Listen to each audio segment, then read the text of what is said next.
alihi wa sahbihi ajma'in.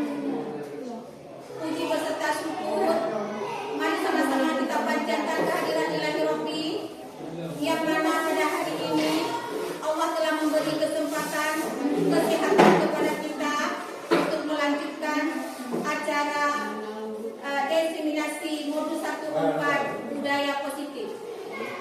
Kemudian selawat beserta salam mari sama-sama kita sanjung-sanjungkan keharibaan Nabi besar kita Muhammad sallallahu alaihi wasallam yang telah membawa kita dari alam kebodohan ke alam yang berilmu pengetahuan.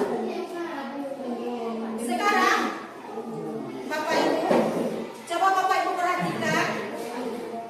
Sekarang saya akan mendemonstrasikan diseminasi saya yaitu modul 1.4, yaitu budaya positif, menyebarkan pemahaman dan pengalaman penerapan budaya positif di UPTW SD Negeri 21 Pesangan.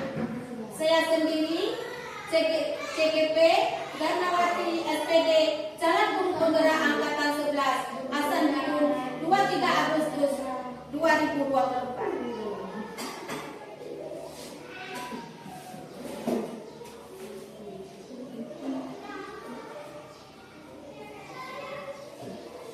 Coba Bapak Ibu perhatikan, di sini ada tujuan pendidikan. Menurut Ki Hajar Dewantara, tujuan pendidikan adalah menuntun segala kodrat yang ada pada anak agar mereka dapat mencapai keselamatan dan kebahagiaan yang setinggi-tingginya sebagai manusia maupun sebagai anggota masyarakat.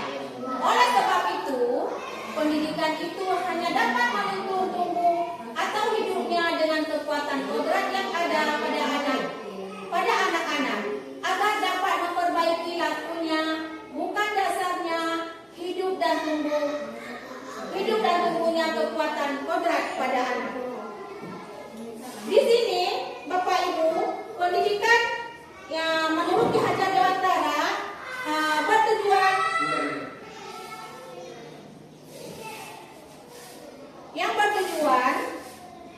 adalah untuk pendidikan bukan hanya tentang penghafal atau teori saja, tetapi Bapak Ibu lebih membantu karakter dan pengembangan potensi diri. Dengan memahami filosofi ini, kita dapat menciptakan sistem pendidikan yang lebih berpusat pada anak dan mampu menghasilkan generasi muda yang berkualitas.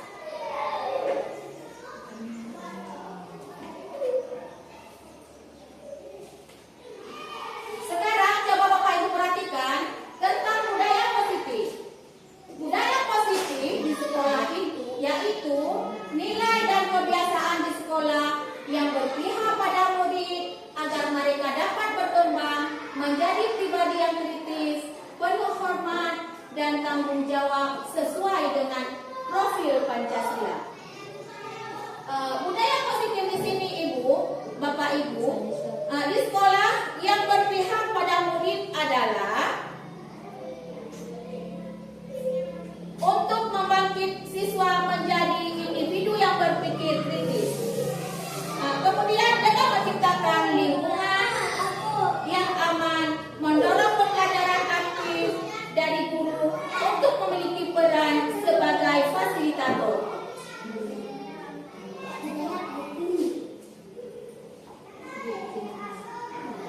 Coba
tapi kuman itu seperti apa?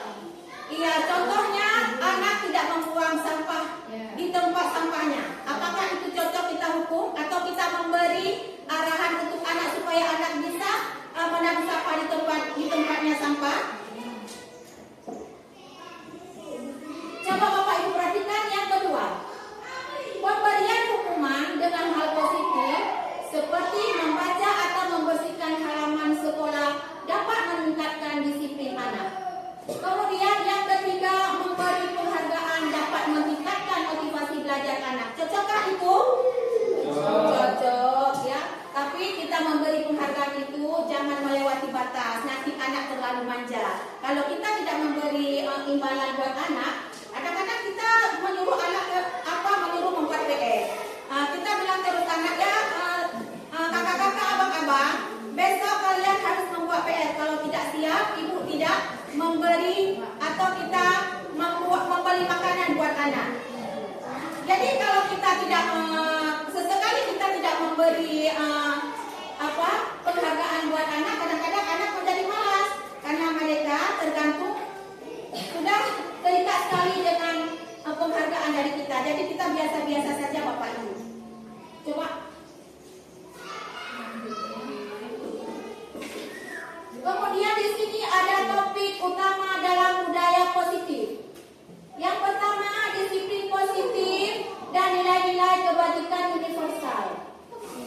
Kemudian kedua, teori motivasi, hukuman dan penghargaan, restitusi.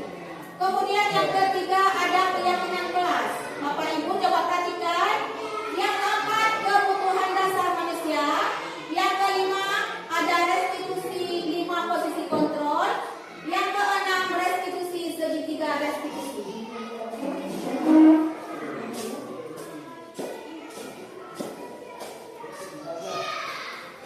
Coba Bapak Ibu perhatikan lagi. Di sini ada perubahan paradigma belajar. Dalam membangun budaya positif, sekolah dapat menyediakan lingkungan yang positif, aman, nyaman, dan menyenangkan, agar siswa mampu berpikir, bertindak dan menciptakan dengan merdeka, mandiri, dan bertanggung jawab. Kemudian di sini ada lagi disiplin juga sangat berkaitan dengan kontrol guru terhadap siswa.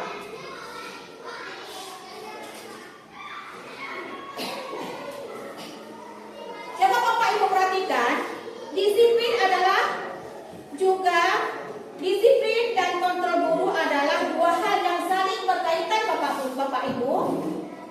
Dua hal yang saling berkaitan. Kontrol guru yang efektif bisa membantu menciptakan lingkungan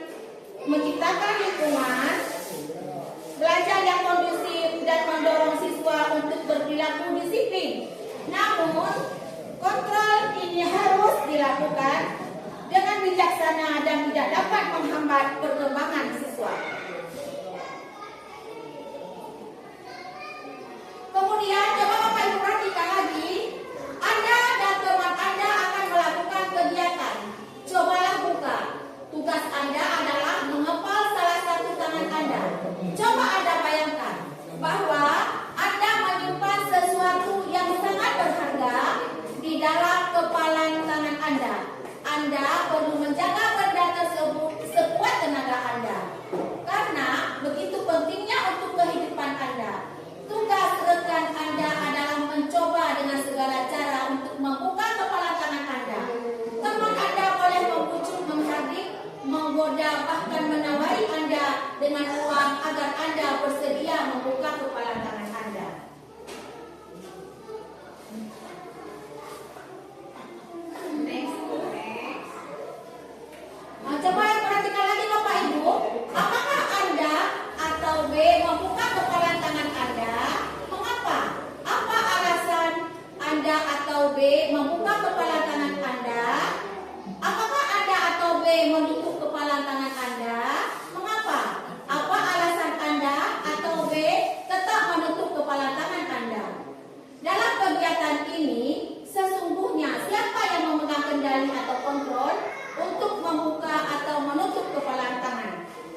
kita dulu atau kita sendiri yang mengendalikan? Coba Bapak Ibu kasih saran.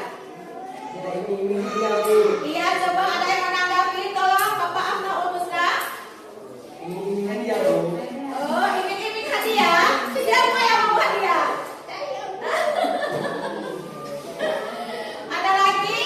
Ada lagi, Ibu Siti Sarah. Iming-iming hadiah juga. Apa juga Ibu?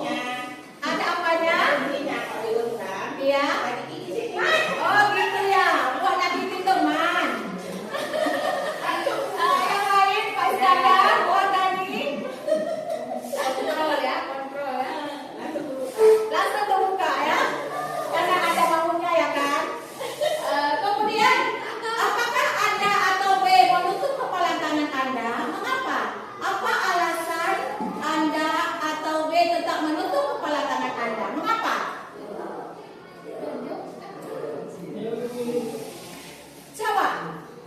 Coba ada yang memaksa. Apakah Anda atau B menutup kepala tangan Anda? Mengapa? Apa alasan Anda atau B tetap menutup kepala tangan Anda? Saya menutup kepala tangan saya karena ada rahasia. Ya ampun, ada rahasia. Apa yang rahasia sekarang? Bapak Ibu tahu mana? Bapak bisa dia punya rahasia sama kepala tangannya. Rahasia ada terbuka. Rahasia terbuka pasti terbuka kepala tangan. Nah, pasti ada yang genggamnya ya kan? Apakah itu hanya apa kita tidak tahu? Ada yang tahu Bapak Mirza dia apa genggam tangannya? Ada yang tahu Bapak Ibu apa rahasia dari Pak Mirza? Tidak ya? Iya, rahasia itu tidak boleh dikasih tahu, nanti ada yang marah. Hanya Anda yang tahu. Ya, sekarang kita perhatikan ada poin lagi, Bapak Ibu. Dalam kegiatan ini sesungguhnya siapa yang memegang kendali atau kontrol untuk membuka atau menutup kepala tangan? Ayo, siapa? Iya, Bu Fatimah sampai Iskandar. Tepuk tangan buat mereka. Ayo. Ya, itu karena keinginan kita sendiri kita tidak boleh dipaksakan oleh orang lain, ya kan? Siapa yang mau dipaksa oleh orang lain? Ayo, tunjuk tangan siapa? Ada? Tidak ada ya. Pasti tidak ada. Tak mau itu hak kita masing-masing ya kan? Itu kepribadian kita Bapak Ibu. Sekarang coba perhatikan lagi. Yang jadi pertanyaan sekarang, apakah tangan tersebut dibuka oleh si A atau si B? Ya, kita perhatikan lagi.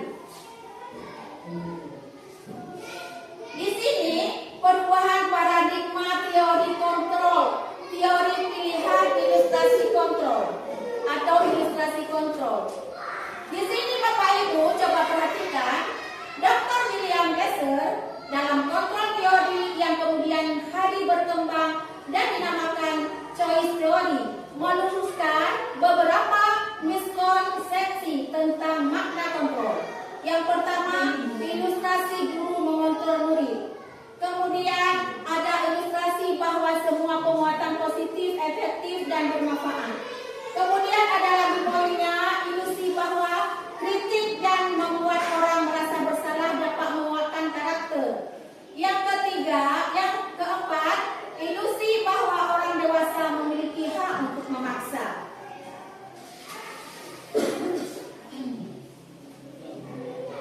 Sekarang coba kita lihat ada di disiplin positif.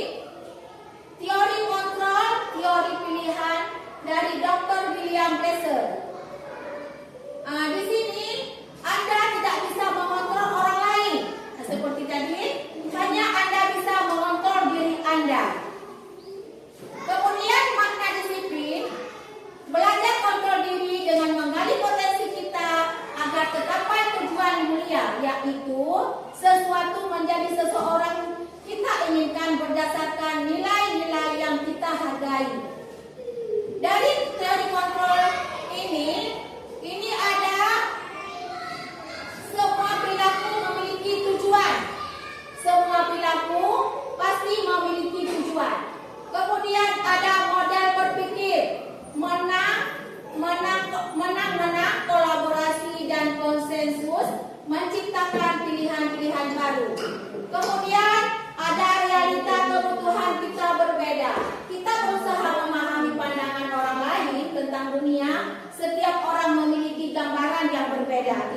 yang sama satu orang itu. Rambut boleh sama hitam, tapi tetap pikiran berbeda-beda.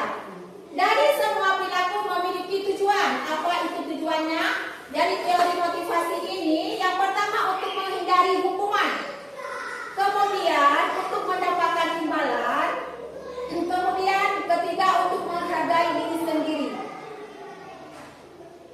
Dari model berpikir mana-mana, kolaborasi dan konsensus menciptakan pilihan-pilihan baru. Ada 5 posisi kontrol. Yang pertama, penghukum. Yang kedua, pembuat merasa bersalah. Yang ketiga, teman. Yang keempat, ada pemantau. Yang kelima, harus ada manajer. Kemudian, realita atau kebutuhan kita berbeda. Kita berusaha memahami pandangan orang lain tentang dunia. Setiap orang memiliki gambaran yang berbeda. Di 5 kebutuhan dasar manusia, bertahan hidup. Yang pertama, yang kedua, penguasaan. Yang ketiga, kita perlu kasih sayang dan rasa diterima. Kemudian yang keempatnya ada kesenangan. Yang kelima adalah ada kebebasan. Kemudian ada motivasi intrinsik. Ada di nilai-nilai kebajikan universal. Kemudian ada segitiga restitusi. Sebentar lagi akan kita buka juga Bapak Ibu. Kemudian di tiga restitusi ini, yang pertama menstabilkan identitas. Yang kedua validasi kebutuhan. Yang ketiga menanyakan keyakinan. Kemudian dari nilai-nilai kebijakan universal itulah keyakinan kelas. Coba kita perhatikan lagi Bapak Ibu penjelasan dari tabel ini.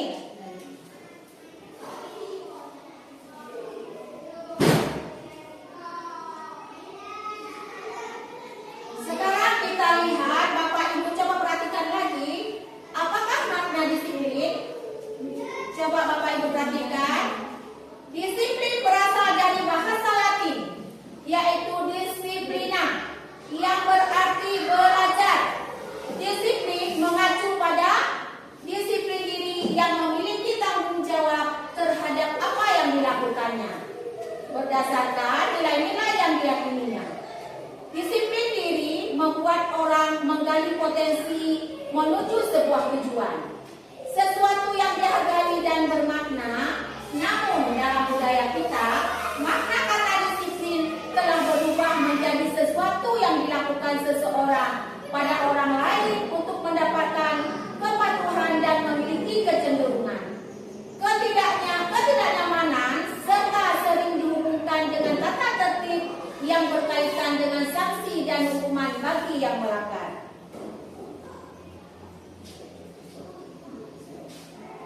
Kemudian Bapak Ibu perhatikan lagi, disiplin adalah kemampuan memerintah diri sendiri dalam mengontrol dan menguasai diri untuk memilih tindakan yang mengacu pada nilai-nilai yang kita hargai dengan penuh tanggung jawab tanpa terperintah oleh orang lain. Nilai-nilai yang kita hargai adalah nilai kebajikan atau sifat positif yang merupakan tujuan mulia yang ingin dicapai setiap manusia, yaitu nilai-nilai yang sesuai dengan profil pelajar Pancasila.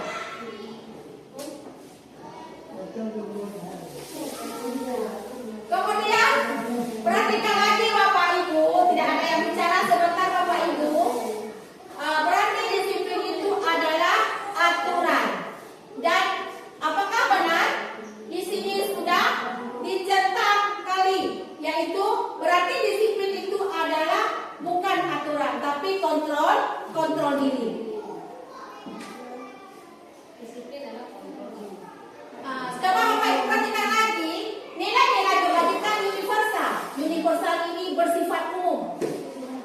Yang pertama, nilai-nilai kebajikan adalah sifat-sifat positif manusia yang merupakan tujuan mulia yang ingin dicapai setiap individu. Nilai-nilai tersebut bersifat universal dan lintas bahasa, suku bangsa,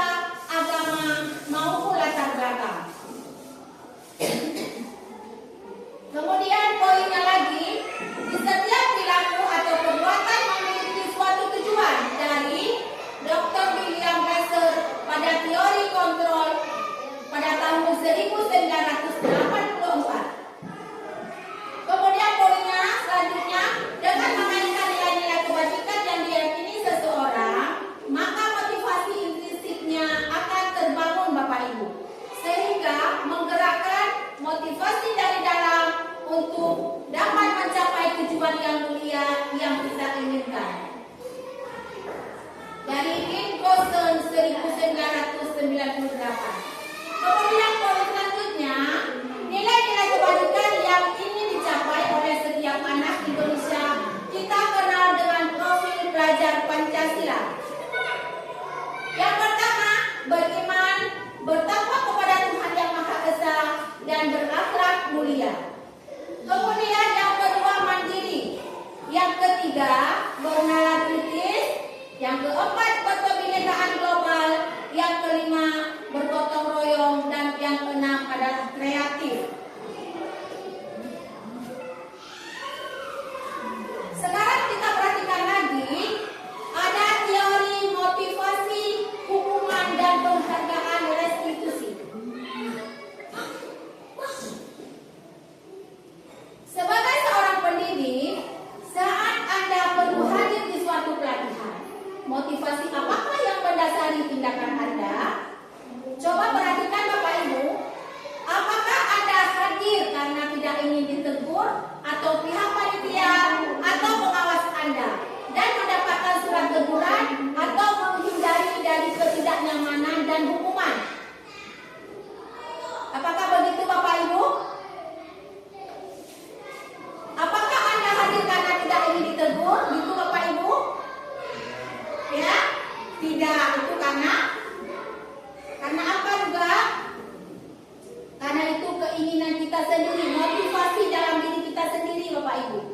Kemudian Anda ingin dilihat atau dipuji oleh lingkungan Anda, atau mendapat penghargaan sebagai kepala sekolah, berprestasi, atau mendapatkan imbalan atau penghargaan dari orang lain.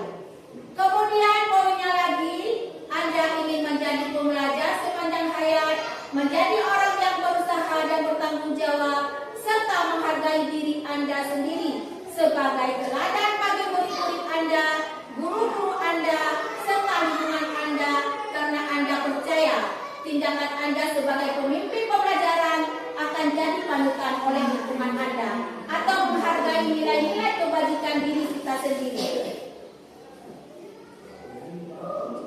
Poin E.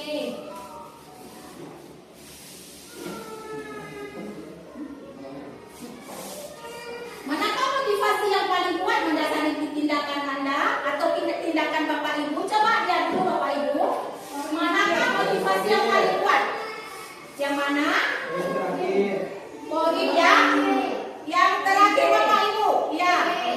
Ya, bagus sekali jawaban dari Bapak Ibu. Yaitu poin C yang paling kuat, yang bisa mendasari tindakan kita.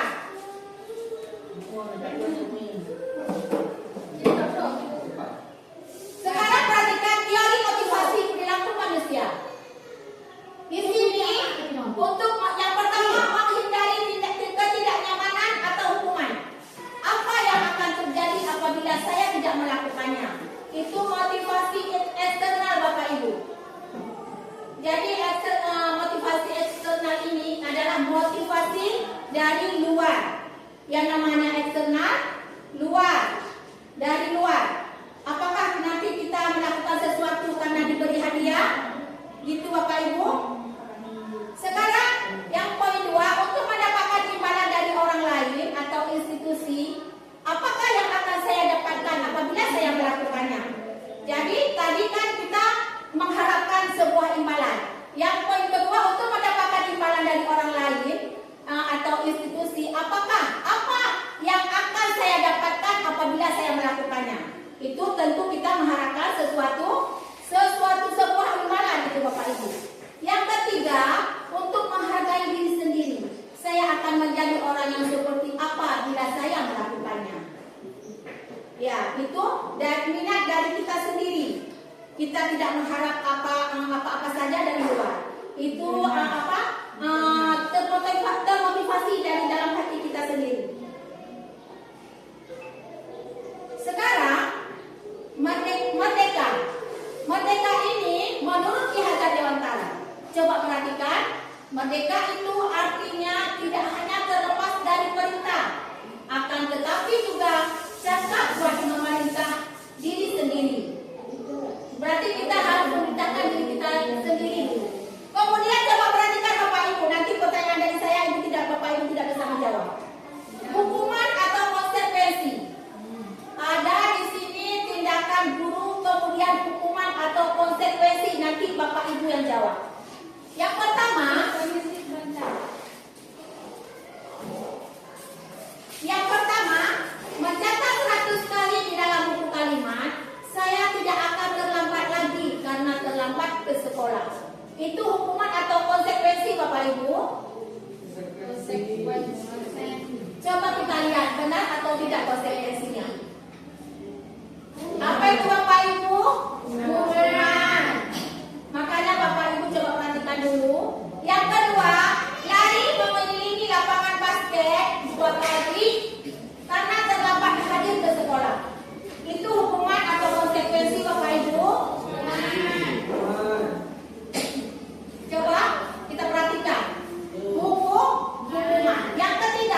paling ringan itu? Coba.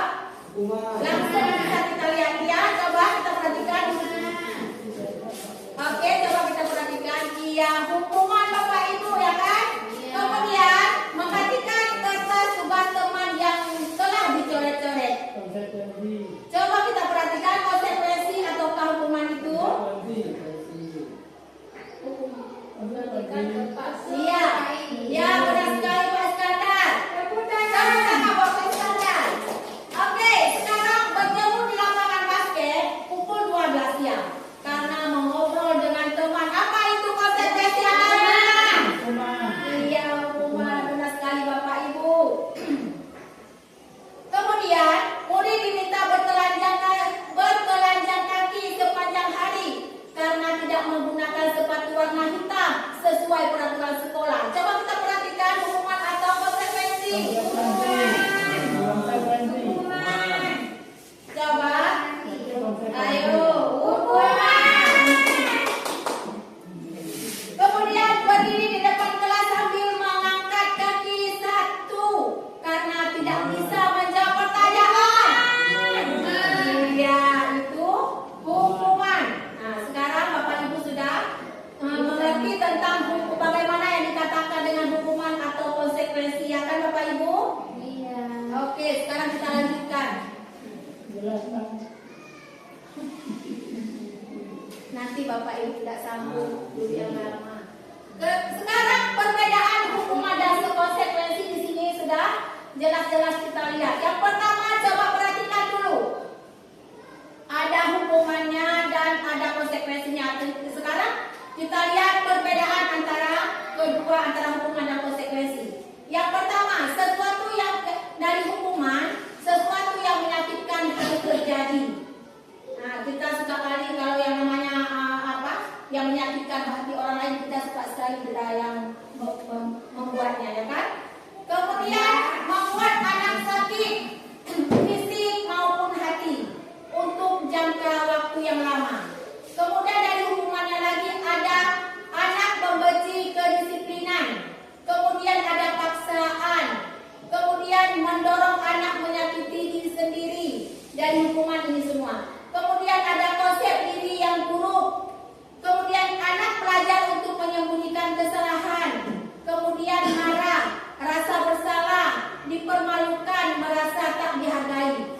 Yang dari konsekuensi kita lihat lagi, dari sesuatu yang menyakitkan itu ada dari hukuman, itu harus terjadi. Kemudian di konsekuensinya sesuatu yang harus terjadi. Kemudian membuat anak merasa tidak nyaman dalam jangka waktu pendek. Kemudian anak menghargai disiplin. Kemudian stimulus atau tanggapan. Kemudian ada lagi mendorong anak agar mudah menyesuaikan diri. Kemudian konsep diri yang baik. Anak belajar untuk mematuhi peraturan. Kemudian kehilangan hak, dibuat tidak nyaman, diasingkan untuk sementara. Kemudian coba perhatikan lagi Bapak Ibu, keyakinan kelas.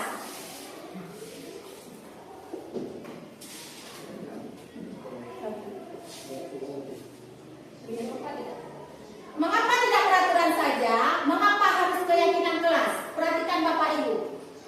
Nah, biar nanti kita bisa terapkan di sekolah kita Bapak Ibu.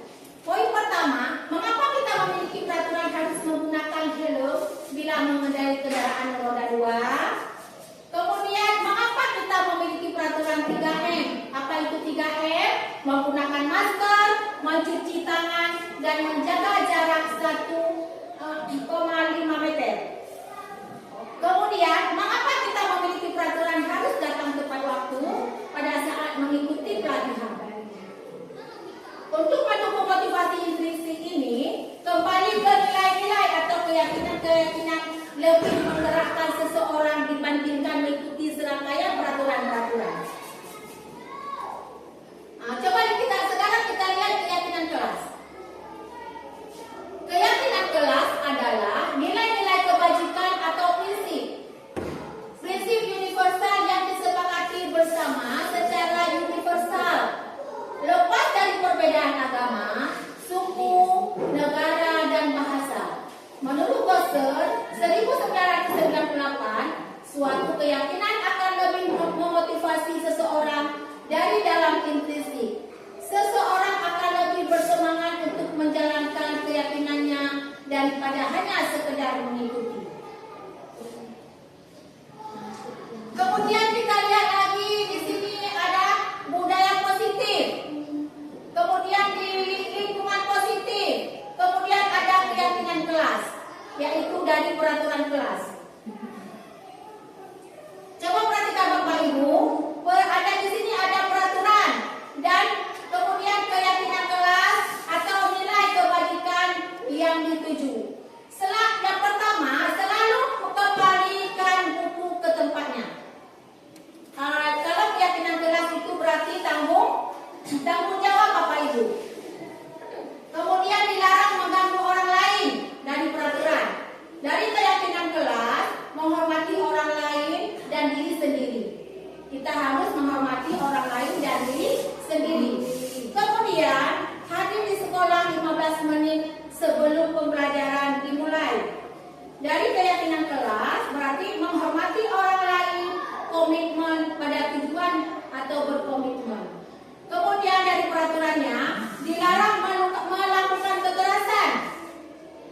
Dari keyakinan kelas berarti keselamatan, menghormati orang lain. Dilarang menggunakan narkoba. Kalau dari peraturannya dilarang menggunakan narkoba. Kalau dari keyakinan kelas adalah kita menjaga kesehatan kita. Kemudian ada lagi dari peraturan kelas bergantian atau menunggu giliran. Dari keyakinan kelas berarti menghormati orang lain, kesabaran, menghormati orang lain dan kesabaran.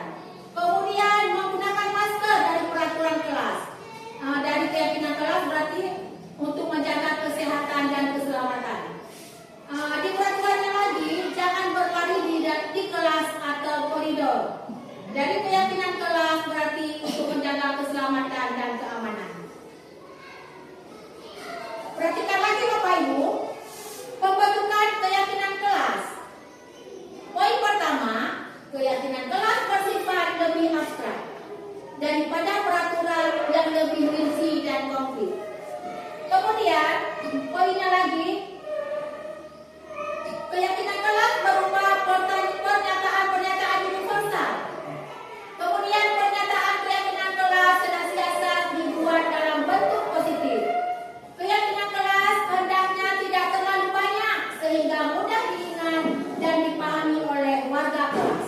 Kita sebagai bapak dan ibu tidak seenak-enaknya kita membuat peraturan kelas sehingga anak tidak sanggup untuk menjalankannya. Kemudian keyakinan kelas sebaiknya sesuatu yang dapat diterapkan di lingkungan tersebut.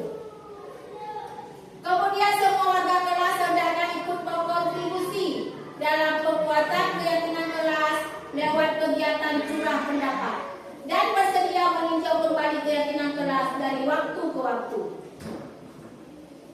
Contoh keyakinan kelas Bapak Ibu. Contoh keyakinan kelas di sini yang pertama adalah hadir tepat waktu. Yang pertama adalah hadir tepat waktu. Yang kedua menjaga kebersihan kelas. Itu peraturan contoh keyakinan kelas. Yang ketiga berperilaku sopan dan santun. Yang keempat keluar masuk dengan izin guru. Yang kelima angkat tangan sebelum berbicara. Yang keenam berseragam lengkap dan rapi. Yang ketujuh berbicara dengan sopan dan baik. Yang kedelapan mendengar ketika guru berbicara. Yang kesembilan makan dan minum di luar kelas, tidak boleh di dalam kelas. Yang ke-10 bermain di halaman. Itu contoh keyakinan kelas.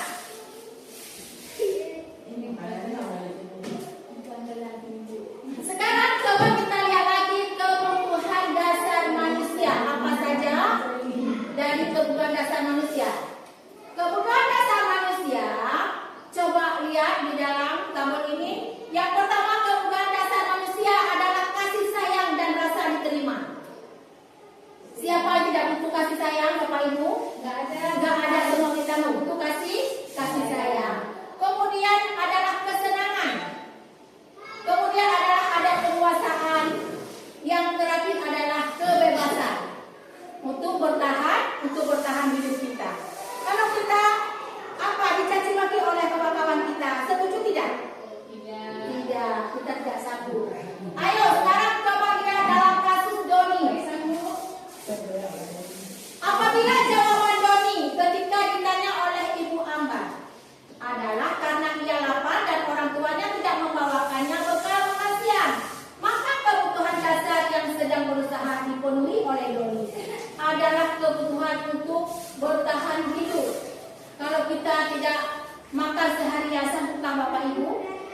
tidak sanggup kita menahan lapar.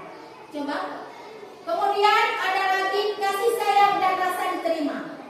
Dalam kasus Doni tersebut, apabila Doni menjawab bahwa alasan mengambil bekal temannya karena dia merasa senang temannya jadi memperhatikan dia. Ketika temannya melaporkan tindakannya itu pada gurunya dan gurunya memberitahu orang tuanya sehingga orang tuanya jadi memperhatikan dia, maka kebutuhan dasar yang sedang dipenuhi Doni adalah kebutuhan akan kasih sayang dan rasa diterima. Kemudian dari kebebasan, coba perhatikan Bapak Ibu. Dalam kasus Doni tersebut, apabila jawaban Doni adalah bahwa dia merasa bosan dengan bekal makanan yang dibawakan ibunya dari rumah, karena ibunya selalu membawakan bekal yang sama. Oleh karena itu dia ingin mencoba makanan teman-temannya yang beraneka ragam. Maka Doni sedang berusaha memenuhi kebutuhannya akan kebebasan.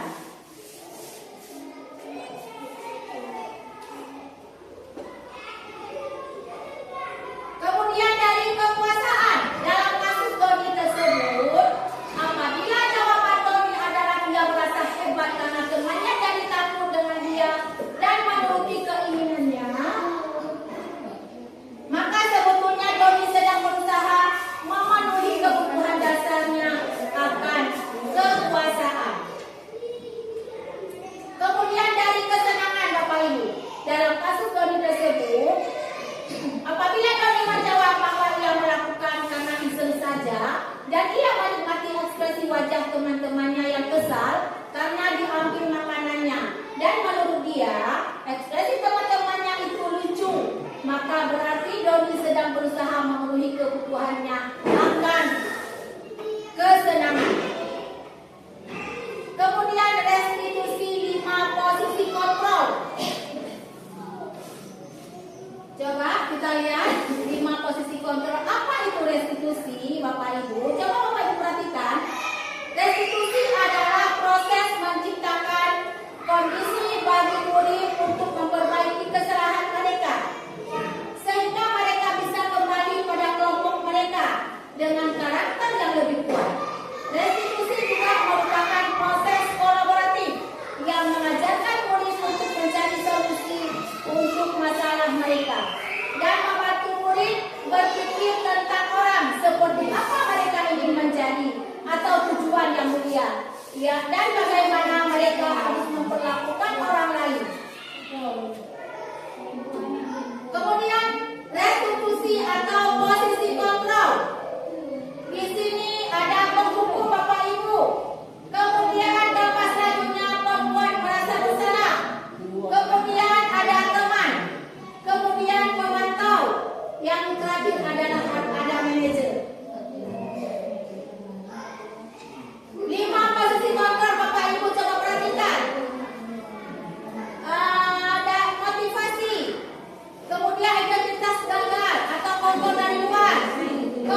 Kemudian kita perhatikan segitiga restitusi.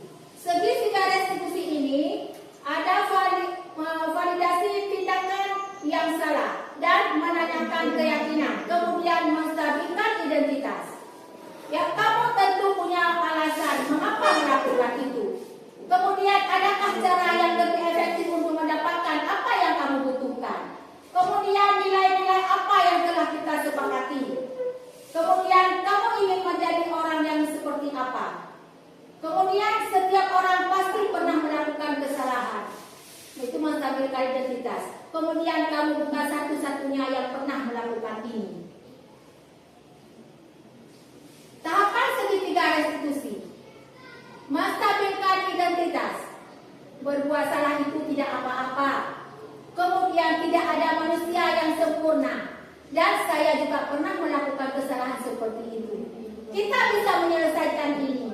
Bapak Ibu tidak tertarik menjadi siapa yang salah, tapi Bapak Ibu ingin mencari solusi dari permasalahan ini. Kamu berhak merasa begitu. Kemudian validasi tindakan yang salah, Bapak Ibu. Tadi validasi yang benar. Sekarang kita lihat validasi tindakan yang salah. Kamu pasti punya alasan mengapa melakukan hal itu. Kemudian kamu patut bangga pada dirimu sendiri karena kamu telah melindungi sesuatu yang penting buatmu. Kemudian menanyakan keyakinan kelas, Bapak Ibu. Apa yang kita percaya sebagai kelas atau keluarga? Apa nilai-nilai umum yang kita telah sepakati? Kemudian apa bayangan kita tentang kelas yang ideal? Dan kemudian kamu mau jadi orang yang seperti apa?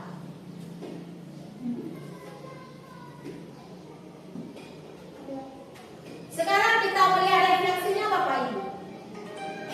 Dari pembelajaran kita tadi, sekarang kita lihat refleksinya.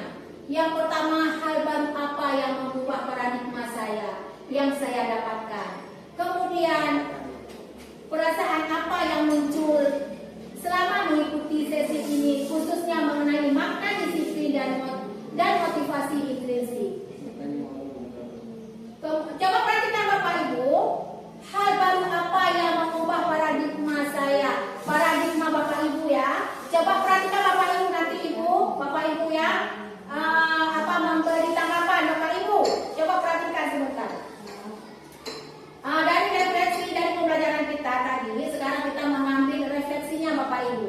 Satu, hal baru apa yang mengubah paradigma Bapak Ibu, kemudian Bapak Ibu dapatkan dari pembelajaran kita tadi, dari positif budaya. Apa saja yang Bapak Ibu dapatkan tadi? Adakah Bapak Ibu? Kayaknya bisa membedakan, salah satunya bisa membedakan mana hukuman, mana konsekuensi. Iya, ya benar.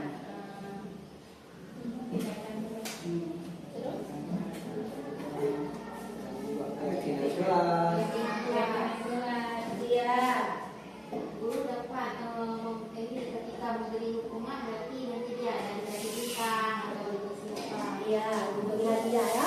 Iya. Kemudian nomor 2, Bapak Ibu dari refleksi kita. Perasaan apa yang muncul selama mengikuti sesi ini, khususnya mengenai makna disiplin dan motivasi intrinsik, Bapak Ibu. Ya, yang besar suaranya Bapak Ibu, yang besar suara ada sedikit. Ya, Bapak Ibu, ada lagi? Iya, ya Bapak Ibu, ya Ibu Eka, ada lagi?